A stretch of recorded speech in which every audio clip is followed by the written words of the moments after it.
오늘 본문 말씀 신명기 8장을 보시면 16절에 이렇게 얘기하십니다.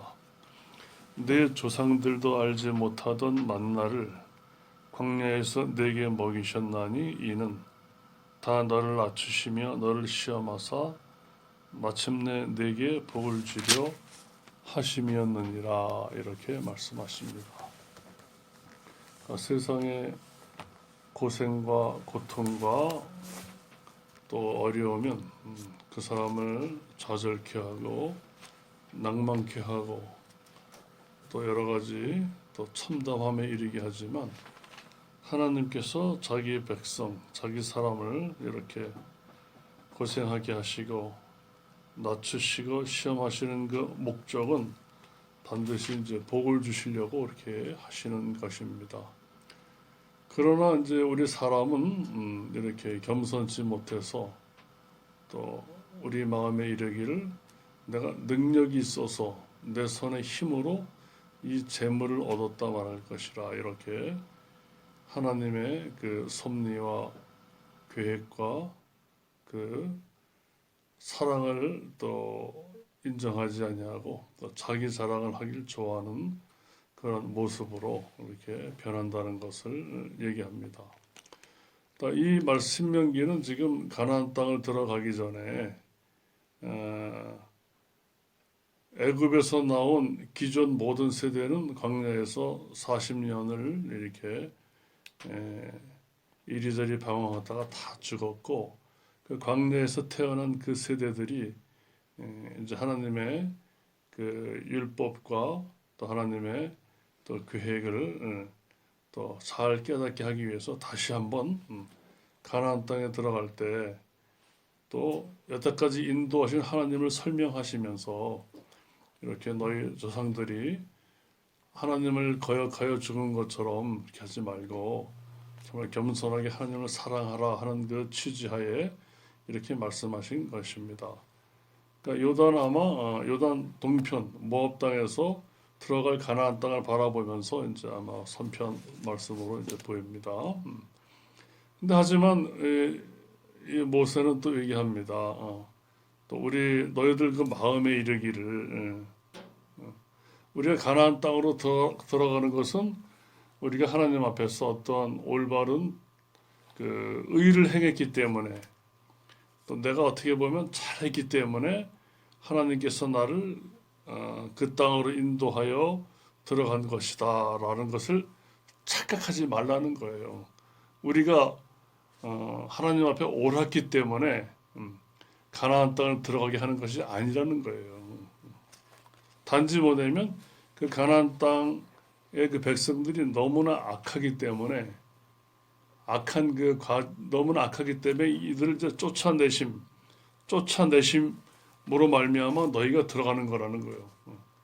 그러니까 너희가 하나님을 향해서 위해서 일한 것이 아무것도 없다라는 거예요. 사실 너희가 한 거라고 죄밖에 증거밖에 없다는 거예요. 경건치 아니했다는 거는 뭐야? 너희가 죄인보다 더 악하다는 거예요.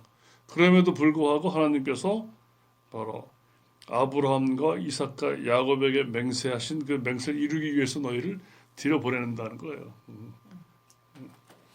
그래서 네가 가서 그 땅을 차지하면 네가 의로움도 아니요 또 네 마음이 정직함도 아니라는 거예요. 하나님 보시기에 너는 그냥 그저 죄인이라는 거예요. 그냥 죄인인데도 단지 그 민족이 가나안 땅 민족이 너무나 사함받을 수 없을 정도로 악하기 때문에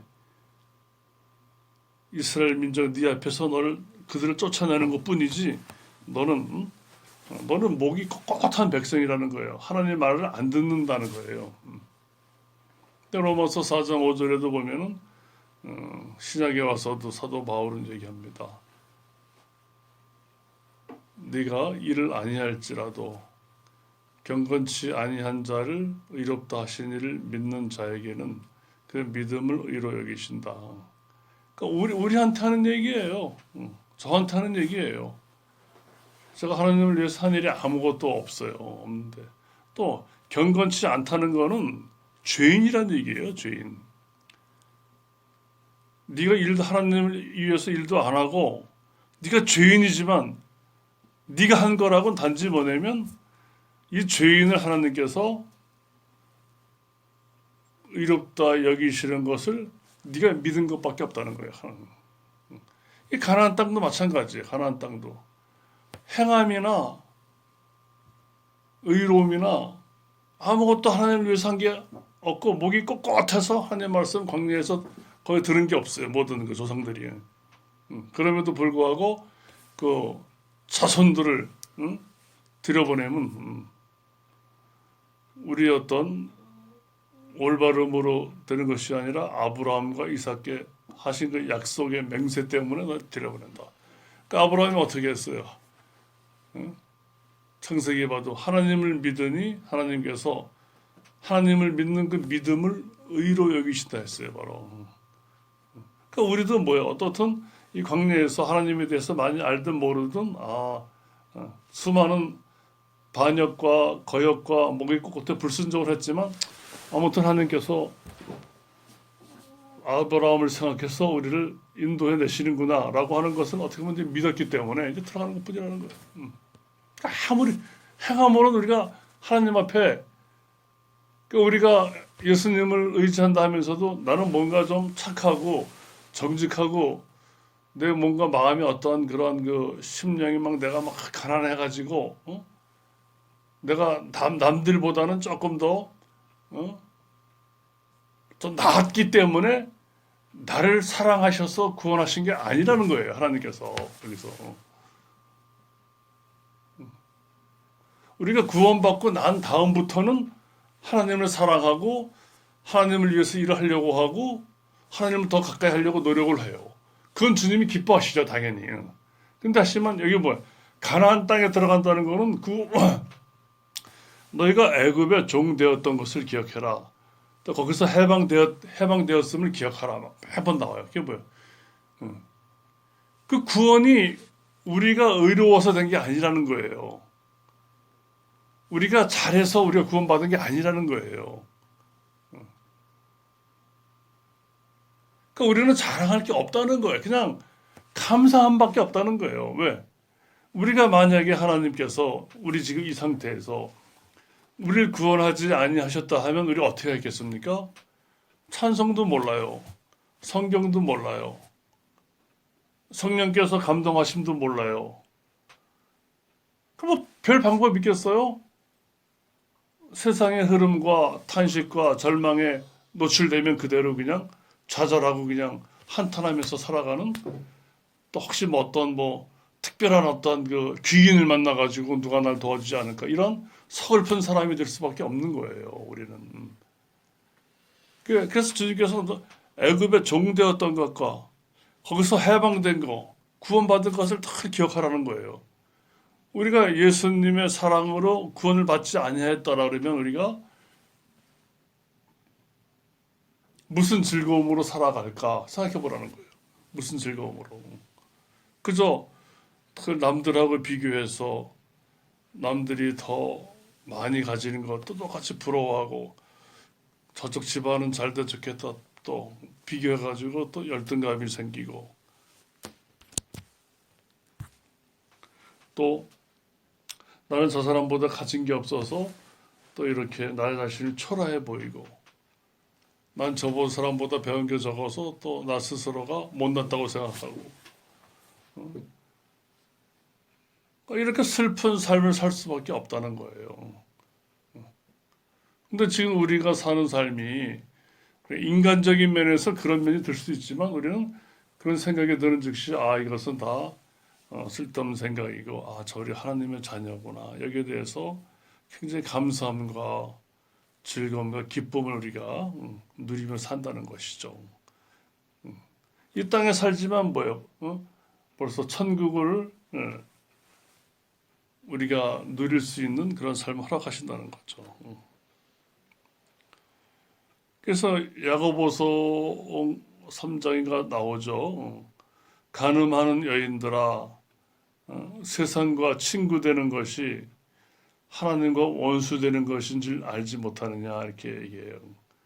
그래서 간음하는 여인은 여자를 얘기한다기보다는 하나님 앞에 충성스럽지 못하고 늘 간사하게 이 마음 저 마음 동요되고 왔다 갔다 하는 그러한 신앙인이긴 신앙인인데 도대체 늘 이렇게 간사스럽다는 거죠. 그런 사람을 가리키는데, 그러니까 우리가 하나님께 등을 돌리고 마귀를 따라가려고 하는 사람은 저는 그런 신앙인은 거의 없다고 봐요, 저는. 하지만 자기도 모르게 가랑비와 이슬비에 눈을 돌려서 자기도 모르는 사이에 너무나 편리함과 너무나 부유로움과 너무나 자기 꿈을 실현하기 위해서 거기에 이렇게 집착하고 몰입하다 보면 당연히 하나님과 멀어진다는 거예요. 멀어진다는 거예요. 우리가 제일 조심해야 될 부분, 누구든지, 이건 누구든지. 그다음에 자기도 모르는 사이에 이미 하나님과 멀어져가지고 입술에서 찬송이 안 나오고 매일매일 그 성경을 읽는 큰 참된 기쁨이 없어지고 늘 성령의 감동하심을 기뻐하던 그 중심이 또 이렇게 피폐해지고, 그 무엇보다도 하나님의 감동으로 늘 아무도 알 수 없는 평안과 기쁨을 소유하던 그가 어느 순간부터 뭡니까? 마음이 삭막해지고, 이게 바로 세상과 벗된 상태라는 거예요. 아무도 눈치채지 못하죠. 그 세상 일에 대해서 얘기하다 보면 말이 많아지고, 거기에 관심이 많아지고, 그러니까 자기도 모르게 이제 은근히 하나님이 아닌 것에 내가 생각과 마음과 관심과 이것이 다 글로 몰려버리고 쏠려버린다는 거예요. 이렇게.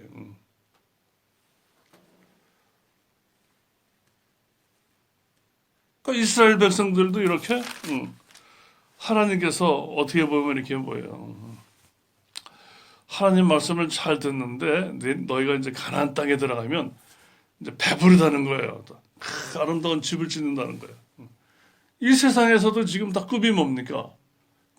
큰 아름다운 집을 져서 그게 결국 뭐예요? 편리함도 있지만 남한테 이렇게 잘 보이려고 하는 거. 이게 이게 너무나 저도 문제고 누구나 다 문제예요. 남한테 나를 좀 과시하고 싶어 하는 거. 거기에 아담과 하와가 넘어간 거거든요. 하나님조차 자기 비교의 대상이 될 정도로 자기는 멋있게 살아야겠다고 하는 그 망상 속에 죄에 빠져버린 그 모습이 우리에게도 먹어서 배부르고 아름다운 집을 짓고 또 소와 양이 번성의 재물이 많아지고 은금이 커지고 내 소유가 풍부할 때에 이렇게, 그러니까 내 뜻대로 물질과 지식과 문명과 이렇게 큰 부유함이 이를 때 자기 없는 사람을 이해할 수 있는 마음이 생기겠어요? 답답하고도 한심해 보이고 판단하고 이제 멍청해 보일 수 있는 거죠. 그럴 때 이미 뭡니까? 하나님이 원하시는 겸손한 마음의 상태를 이미 다 떠나버린다는 거예요. 그럴 때 내 마음이 그때 이제 교만해진다는 거예요. 교만해서 내 하나님을 잊어버릴까. 그러니까 세상과 벗대버리면 하나님을 잊어버린다는 거예요. 잊어버릴까 날 걱정한다. 너는 애굽 땅에서 종되었던 집에서 이끌어내고 너를 인도하여 광대하고 위험한 광야, 간주한 땅, 그러니까 가장 완전 포석포석한 땅을 건너 반석에서 물을 냈고, 너를 광야에서 왜 사람이 살 수 없는 그 조건하에서 너를 풍성히 옷이 해지지 않고 먹을 것이 떨어지지 아니하고, 거기서 너를 계속 낮추셨다는 거죠. 우린 낮아지는 걸 싫어해요. 그래서 낮아지는 거, 겸손해지는 걸 싫어해요. 아담과 하와가 겸손하고 감사하는 게 싫으니까 자기 자랑하다가 죽음에 이른 거거든요. 근데 시험하고 낮추시고 다른 건 몰라도 하나님의 사람은 우리에게 어려움을 주실 때는 겉으로는 힘들고 고통스러워도 뭡니까? 아, 이게 또 나를 낮추시는 거구나. 결국은 나에게 복을 주시려고. 우리는 자꾸 복 그러면 뭐냐면 은금이 풍성하고 이걸 자꾸 상상한다는 거예요. 근데 반드시 이게 풍요로워지면 우리는 또 범죄한다는 거예요, 이게. 그러니까 우리가 사고 방식을 바꿀 수가 없어요. 조금만 힘들면 물질 많이 주면 되겠지. 그러니까 심령이 가난해 보이지 않고 마음이 가난해져 보이지 않은 사람은 사실 복을 모릅니다. 그러니까 하나님 이 땅에 오셔가지고 복을 얘기하시잖아요. 심령이 가난한 자가 복이 있다. 심령이 가난한 자가 복이 있다. 심령이 가난한 자들은 다른 걸 원하지 않습니다. 왜? 하나님만 바라고 예수님의 사랑으로 그 어느 누구도 무엇도 나를 해칠 수 없다는 것을 알기 때문에 그걸 굉장히 기뻐하고 감사한다는 심령이 더 쉬운 말로 뭡니까? 이 세상이 나를 넘어뜨릴 수가 없다는 거예요. 나를 심령이 가난하기 때문에 어떠한 집착이 나를 넘어뜨릴 수 없다는 것을 성령께서 알게 하시기 때문에 그 평안함은 우리가 아무리 못 살고 힘들어도 내가 평안이 넘쳐. 예를 들어서 내가 아무리 힘들어도 예를 들어 두려움이 없어. 그 사람은 어떻게 손을 대냐 그 얘기예요. 하나님이 주신 평안과 하나님이 주신 그 죄사함과 하나님이 주신 그 겸손함을 누가 감히 훼손할 수 있겠냐 그 얘기예요. 그래서 이렇게 절대 하지만 이제 신명기지만 얘기하잖아요. 또 19절에 내가 만일 하나님을 잊어버리고 다른 신을 따라가면 절하면 너는 반드시 망한다는 거예요.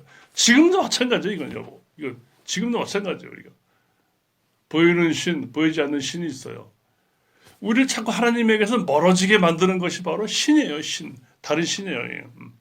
근데 거기에 자꾸 내가 빠져버리고 헤어나지 아니하고 하면 반드시 망한다는 거예요. 근데 이 망한다는 거는 뭐예요? 못 산다, 재물이 없어진다 그런 뜻이라기보다는 뭐예요?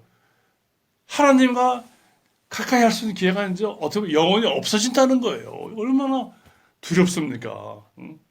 우리가 물질이 날아가는 게 낫지 하나님과의 관계가 끊어지면 어떻게 사냐 그 얘기예요. 하나님의 그 주신 그 죄사함과 자유와 평안함과 하나님과 동행함이 만약에 단절되면 우리가 어떻게 살 수 있겠냐 그 얘기예요. 이게.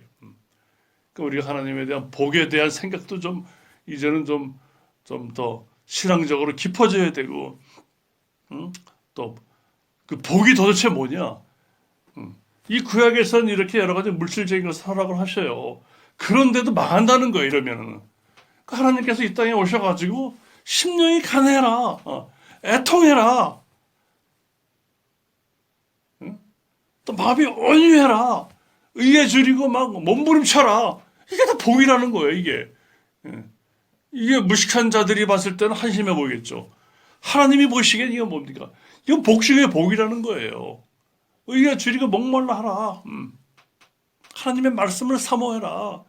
예수님의 공로에 빠지고 그 사랑을 감동받고 거기에 그냥 정말 충만해라. 그러니까 이게 복 중에 복이라는 거예요. 심령이 가난한 자는 복이다. 그러니까 우린 어떤 자들은 그래요. 뭐 신앙을 많이 하면은 뭐 물질도 부여지고 뭐 그것도 맞아요. 그건 성경적으로 맞습니다. 근데 그 자체가 복이 아니라는 거예요. 복 중에 복은 뭡니까? 그 예수님과 함께 살고 함께 고난받고 또 겸손하게 성령 안에서 하나님을 사랑하고 어떠한 조건이라 그래도 감사하며 기뻐하는 거. 이렇게 큰 그 눈에 보이는 복을 누리고도 다 하나님을 거역하고 그 이 땅에서만의 문제라면 괜찮아요. 근데 뭡니까? 하나님을 거역하면 이 땅에서도 광야에 엎드려 다 죽었지만은 그 영혼이 얼마나 버림을 받냐 그 얘기예요. 영혼이. 우리 스스로가 가만 생각해 보세요. 사람은 짐승하고 달라요. 왜 고민이 많습니까? 영원한 문제가 달려있기 때문에 고민하는 거예요. 짐승처럼 잠시 살다가 내가 가는 고기 덩어리를 하려면 왜 고민을 합니까? 그러니까 자기도 모르게 자기가 영원한 존재라고 하는 걸 아는 거예요. 근데 그걸 굳이 그걸 또 부인을 해. 그러니까 얼마나 그게 참담하고 불쌍하냐 그 얘기예요. 그러니까 우리 모두는 이렇게 오늘 본문 말씀처럼 다른 신들을 따라가면 멸망한다는 이게 얼마나 아름다운 말씀이냐. 이게 무서운 말씀이 아닙니다. 우리를 사랑하셔서 하나님 복을 주시려고 지금도 예수 공로를 떠나서 너희는 방법이 없다는 거예요. 십자가의 공로를 너희가 부인하고 하면 너희는 다시는 너희를 위하여 피 흘릴 속죄 구원할 만한 제사가 없다라고 하셨어요. 그러니까 얼마나 감사하냐, 하나님의 사랑이 얼마나 감사하냐 그 얘기예요. 우리 모두 하나님의 사랑인 예수님의 공로와 죽으심과 희생과 그 복을 우리 영혼의 우리 삶에 이 땅에서나 저 천국에서나 풍성히 소유하시고 누리시는 살아가는 우리 성도 되시기를 주님의 이름으로 축복합니다. 아멘.